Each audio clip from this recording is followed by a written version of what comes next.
Hi guys. In this video I want to go into detail of what a sampling distribution is, as well as some key features of sampling distributions, and what things need to happen to make sure we collect some good sampling distributions so we can do some things later on with these. So, what we're looking at is there's this great website that has this nice simulation to really visualize what a sampling distribution is.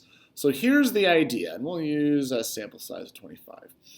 You have some sort of population. That's what this distribution up here in black is. That's some population distribution. When you're doing a sampling distribution, I'm going to start this animation now. What you're going to do is you're going to randomly pull, in this case, 25 data points from the population. I'm pulling 25 data points from the population. And in this scenario, we're worrying about means. There's also proportions. We pulled 25 data points and we found the average of those 25 data points and we added it down here in blue. So we have 25 random data points from our population, found the average of them, so we got a sample mean, put it on the bottom. So there's that animation again. We're pulling 25 random data points. We're going to find their mean, so a sample mean, add it to the bottom. What we're creating down here in the bottom is our sampling distribution. It's slowly right now collecting every possible sample out there you can get from this population and the means that come with those samples. So it's a collection of every possible sample out there. Now, I'm doing samples of size 25, so this could take quite a while to sit here and actually create my sampling distribution. So what I'm going to do is I'm going to speed this process up. And instead of doing one animation at a time, this 100,000, this means I'm going to do 100,000 samples of 25. So basically repeat this process 100,000 times. I'm going to click that a couple times. So what I have here is I have just over 1 million samples here of size 25 and their sample means. So what I want to talk about is kind of the key features of this sampling distribution down here. So in blue is our sampling distribution. Still up in the black, that would be your population distribution. This sampling distribution, when you look at it, it's a little bit skinnier than the top one. So it's spread, its standard deviation is going to be much smaller. But let's focus on the mean right now. My original population had an average, a mean of 16. So this is centered at 16. When we look at our sampling distribution, the mean, the center of it, is also at 16. So my sampling distribution is lining up with the center of my population, okay?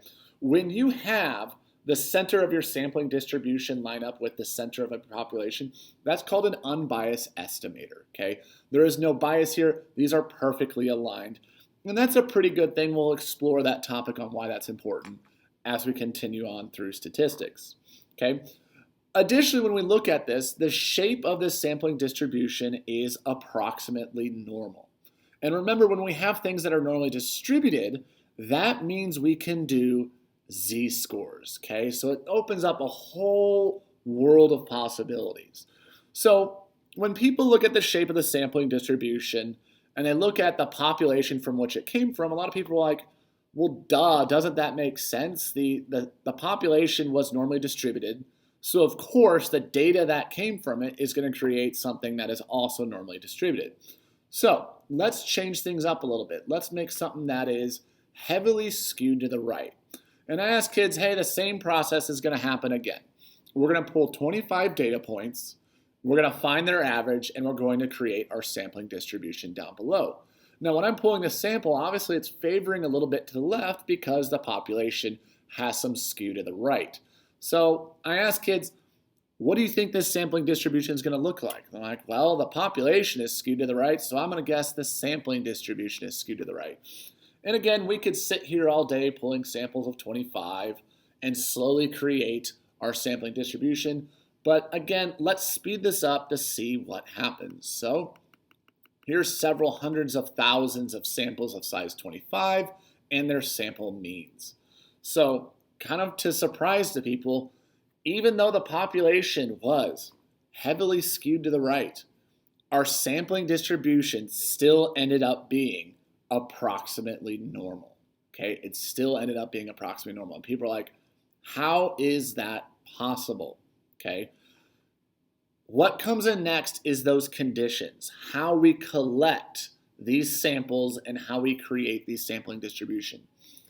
There's 3 conditions we need to follow when creating our sampling distributions to ensure that things are going to be approximately normal. The first thing you want to check is we need independence. Okay? To ensure there's independence, what we need to happen is when you're collecting your sample, you want it to be randomized. Okay? If you're randomly collecting your sample, you're going to have independence there.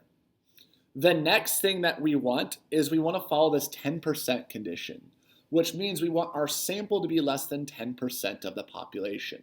It's doing 2 things, okay? It's making sure our sample doesn't get too big, but also it's making sure it doesn't get too big so we don't violate independence, okay? So the 10% condition, making sure our sample is not bigger than 10% of the population. So I have a sample size of 25 here.